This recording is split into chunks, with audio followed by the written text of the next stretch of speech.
You are listening to the Examine Life with Bram Levinson.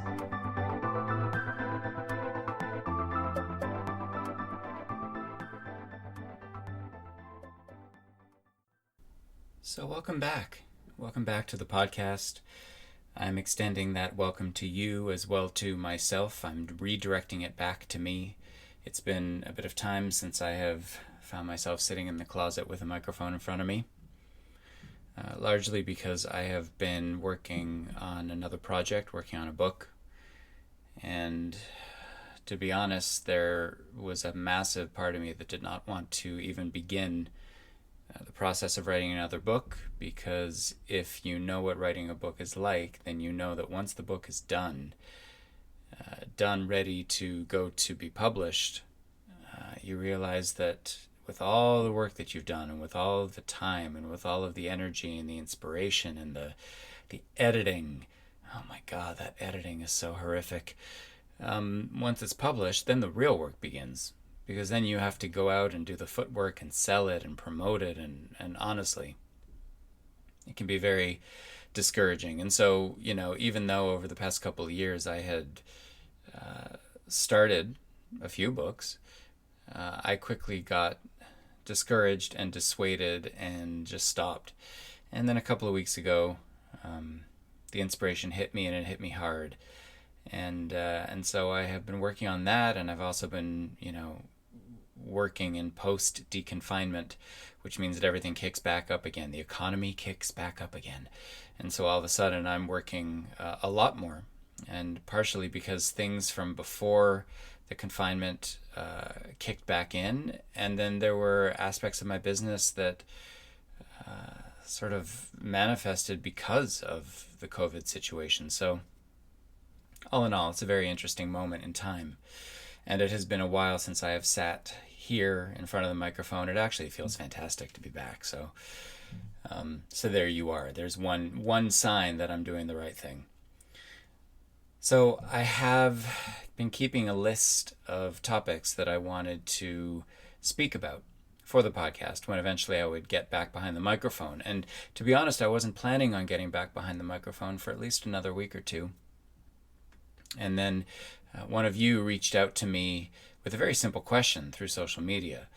And that led to a little bit of a discussion. And all of a sudden I realized that one of the topics that was on my list for recording and producing another episode needed to be sort of pushed up the priority list and taken care of and put out there. And that's exactly what's going on. So I want to thank you, you know who you are, for reaching out and instigating this moment to happen, because I do believe that everything happens in its own time.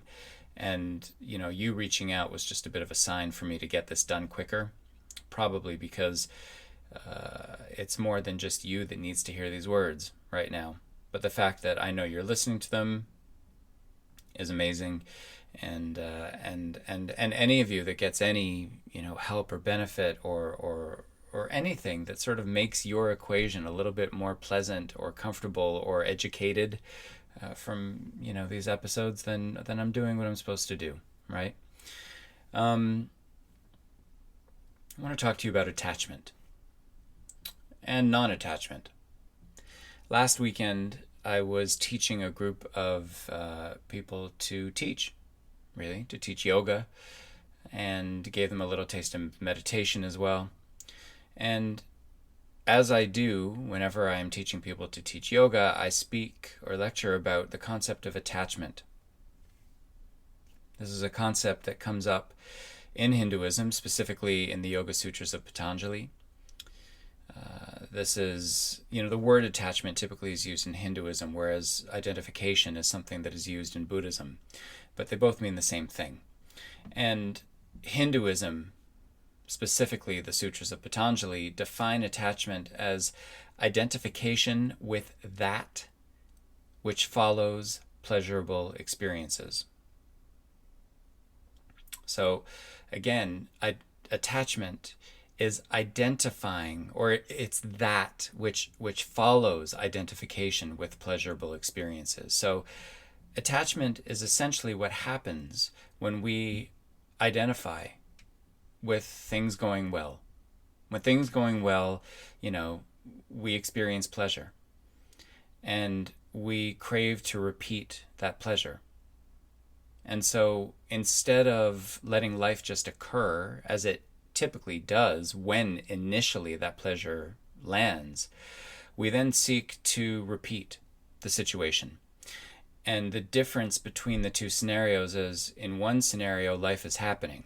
In the other scenario, we are tweaking it or trying to manipulate it to happen in a certain way so that the desired outcome manifests once again. And typically this is, a precursor, or can be a precursor for, addictive behaviors, addictive patterns, because it can be about chasing that high. That pleasure can be that high. And so if we're talking about non-attachment, well, hang on, before we get into non-attachment, why is attachment a bad thing? According to Hinduism, and in my own experience, attachment can be an obstacle towards finding peace because, as I just said, if we start to manipulate situations to be what we want them to be in order to get the desired outcome, and that desired outcome doesn't come to pass, if things don't end up going the way we had hoped or the way we were manipulating them to be, then we suffer, right? And so what happens? Well, typically we either lament against the injustices of the world, or we blame ourselves, thinking we did something wrong, and so we start over, and we start over, and we start over, and we start to just chase that dangling carrot of whatever we thought elicited pleasure in the past. And when you think about it, that thing that elicited pleasure, whatever brought us pleasure, now is the source of our suffering. So we have turned that thing, we've transformed the vibration of whatever that was from a great thing into, a cause of suffering. And that just goes to show sometimes how asleep we are at the wheel. When we think we're trying to do something good for ourselves, actually what we're doing is we're almost stirring up a little bit of suffering, a little taste of suffering. So obviously, if attachment is an obstacle towards finding peace, then its opposite would be what? Some people say that it is detachment. And as I think I've said in previous episodes of this podcast, I'm not a fan of the word detachment because for me, detachment insinuates that there's an indifference. It insinuates there's some sort of negative connotation. If I'm detaching from something, I am intentionally not giving it my attention, rather. It is somehow devalued, in my opinion, so it's not worth my attention. And then I become indifferent to it, sort of like a haughty indifference. And I just don't like that term. I don't like the term detachment. I don't find it a peaceful term, and I don't find detaching from something a peaceful process. What I do prefer is unattaching. I like to unattach from something. And for me, unattaching is the practice of non-attachment. So why is non-attachment important? Well, because if we attach to something and that causes suffering, then non-attachment is the practice of trying to, I wouldn't say avoid, but maybe reduce suffering, based on what we can do with our own minds and how we can reframe not just situations, but life and how we respond to it. Giving up attachment requires partially giving up selfish desire. Okay, we get attached to what we want. And in that definition of attachment from Patanjali's Yoga Sutras, where the definition is attachment is that which follows identification with pleasurable experiences, the word that can be replaced by the word craving. And this is what I was teaching the students last weekend. So attachment is craving, which follows identification with pleasurable experiences. We identify with pleasurable experiences. We want more of it. We crave it to happen, so we try and manipulate it to repeat. So attachment is really rooted in the concept of craving. The dance between, planning and reflecting and being in the present with what is without attaching too fiercely to what you want that will fit your idea of what you thought life was going to be, without identifying your idea of your ideal self with all the material objects and things that fit the narrative of where you thought you'd be at some point in life. That's what non-attachment is about. It is a dance. It's a dance between the mind being projected into the future, planning, setting goals, the mind being, based in the past and what has been, reflecting, and then, of course, being in the present. And I believe that one of the keys to non-attachment is to letting go of the past and to also letting go of the future to a certain extent. Not completely, but to letting go of whatever the expectation is about, or rather, the expectation of what the future will hold. I spoke to a friend of mine who's overseas a couple of days ago, and she was interviewing for a job. And she sat down, and the person who was interviewing her for the job asked her, the first question, and I think the only question, was, where do you see yourself in 5 years? And she just said to me, I just started rambling. I just started talking and whatever. And I mean, I think that is probably one of the dumbest questions. And I said to her, listen, if you don't get that job, consider that you're dodging a bullet, because that kind of question, the person who asks that question, you don't want to work with that person, and you certainly don't want to work for that person. For me, that is such an archaic, stupid, ignorant question. Where do you see yourself in 5 years? I certainly don't see myself hanging out with someone who's going to ask a stupid question like this one. And I know that I'm sounding judgmental, but frankly, I couldn't give a shit. What a dumb question. It's such a question based in the last 40 years of just adhering to a structure of what a job interview is supposed to look and sound like. Bullshit. Where do I see myself in 5 years? Who the hell knows? Hopefully vertical. Hopefully I'm alive. Who knows? Where do I see myself tomorrow? I can't even tell you. And frankly, the fact that anybody would ask that question basically means that they are asking if you have attached yourself to some idea of what the future should look like. And listen, we have been conditioned to believe that the future rather should look like something. Again, this I believe is based in the whole economy and how the economy runs and works. But we're told that we should be planning. We are told that we should be squirreling money away for a rainy day or for a retirement. And listen, while I do that to a certain extent, I'm also fully aware that anything can happen to anyone at any time. And I'm going to live my life now. I'm going to enjoy my life now. So I'm going to do what I can to make sure that I'm not living on the streets when I'm 80. But if I don't get there, I'm going to make sure that I had the best fucking time on the way there possible. And that means not just focusing on what was, but focusing on what is. Focusing on what is right in front of me in this very moment. Attachment is wanting more. It is craving more. And as the one-pointed practitioner, as we human beings are referred to in Hinduism, meaning that the mind can only focus on one thing at a time. So as practitioners of presence and practitioners of non-attachment, we have this mind that can only focus on one thing.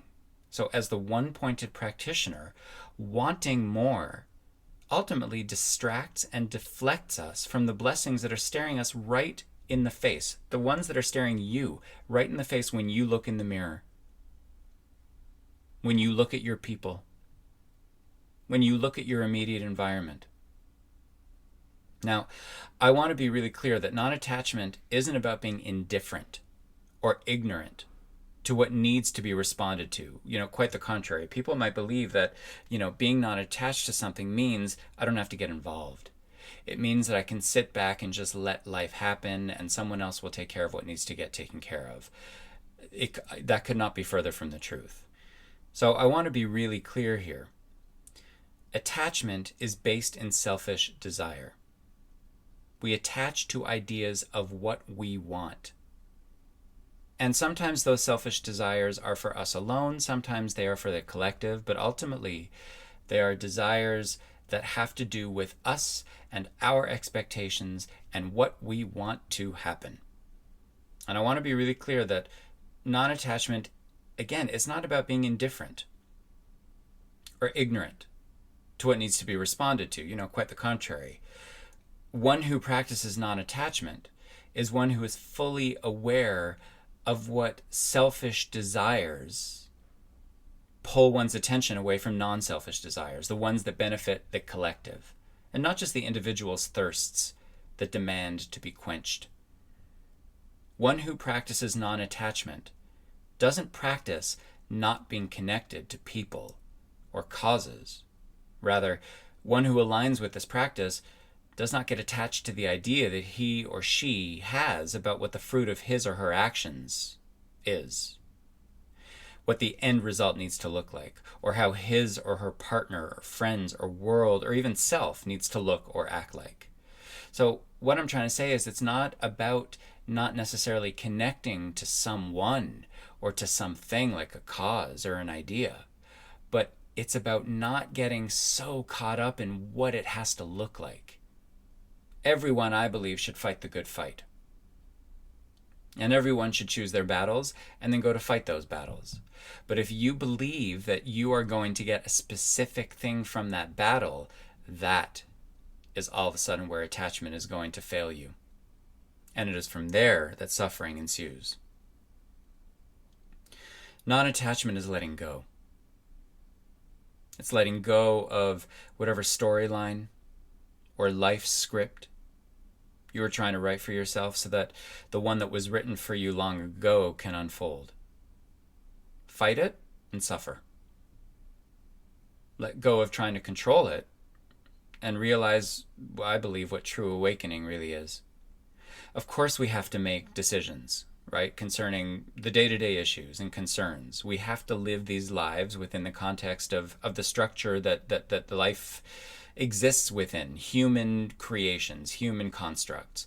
But as my teacher Joan taught me so many years ago, whether or not I take those plans so seriously, that's up to me. If I attach to them and have them not go exactly as I planned them to go, means I will lament my misfortune, right? I'm going to wail, I'm going to complain. If I remain open and flexible to letting the narrative unfold on its own terms and in its own time, means that I'm not only going to rejoice in the beautiful moments on the path, on the way to whatever I think might come, but that I remain open and available and present to the grace that occurs when I let life do its thing without the arrogance of thinking that I know better or that I can somehow manipulate events and time and space. You know, we wouldn't be able to build a life for ourselves if we didn't set goals and apply ourselves to achieve them. And I don't believe we would fall in love if we didn't identify someone who we wanted to be with the hope, the romantic hope that maybe there was a future for us.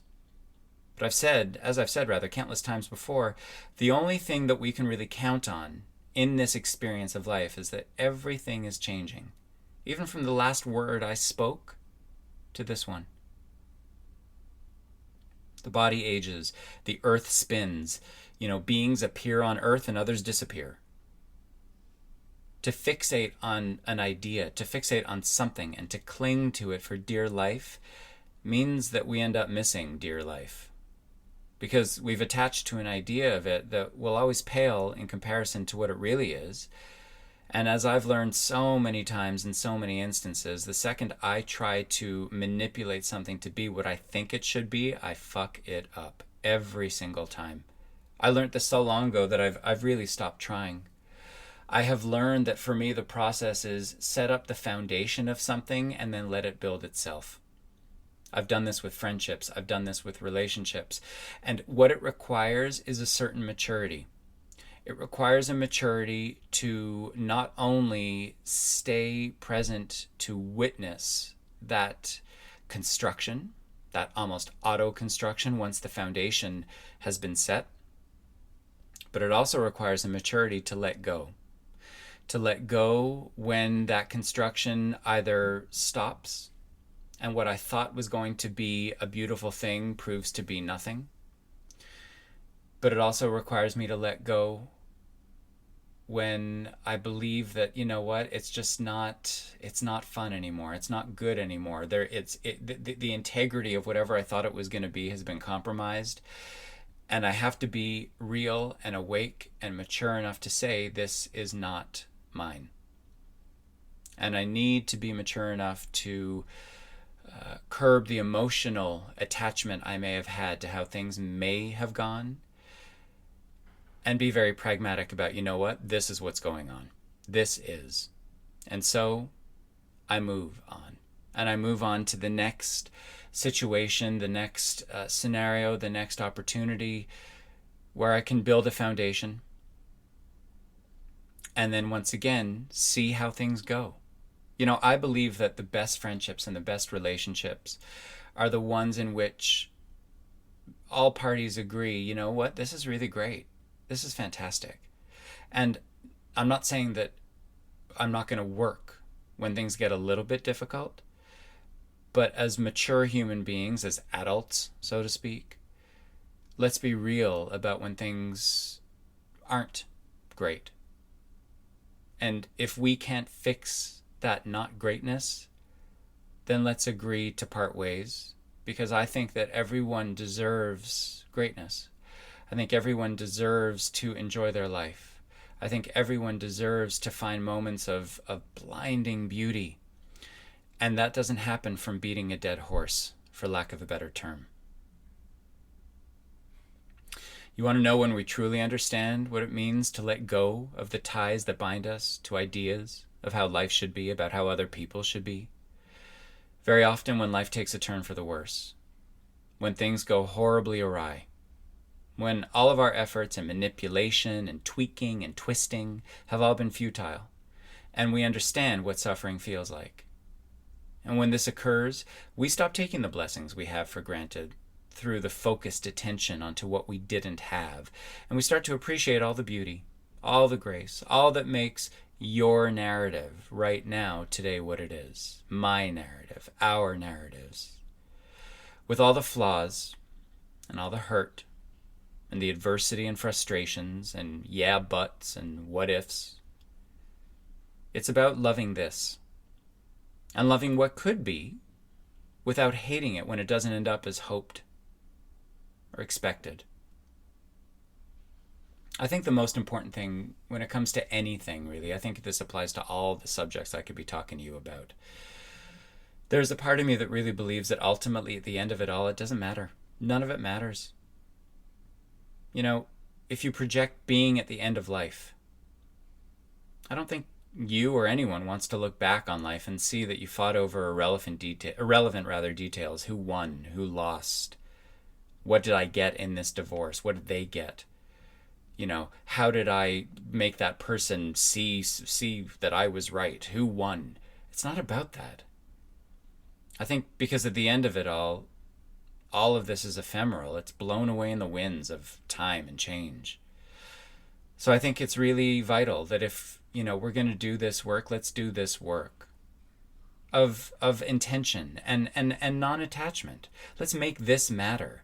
Absolutely plan for that. But keep making this matter until whatever the outcome of that ends up being, if it even does. Focus on making this matter. It's going to prove to us that it was never really about that anyways. It was about finding something that you believed was eluding you.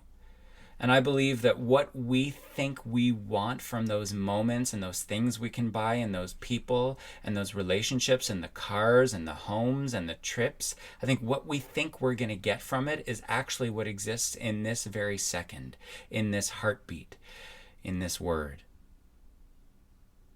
So practice non-attachment. Try it. It doesn't mean that you don't care. It doesn't mean that you don't love.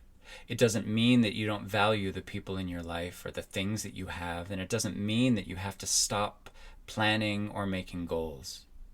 It just means that it may very well be possible that in the planning and the goals and the buying and the trying to create the life that you thought you should have in order to feel like you deserve to be here, you are missing everything. The grace and the beauty and the love and the truth. Because that shit is happening now. It happens en route to where we think we're trying to get. So for now, I'm just going to say, give this all a think. Be well, be peaceful, be wise. give it all a think. And I'll see you later.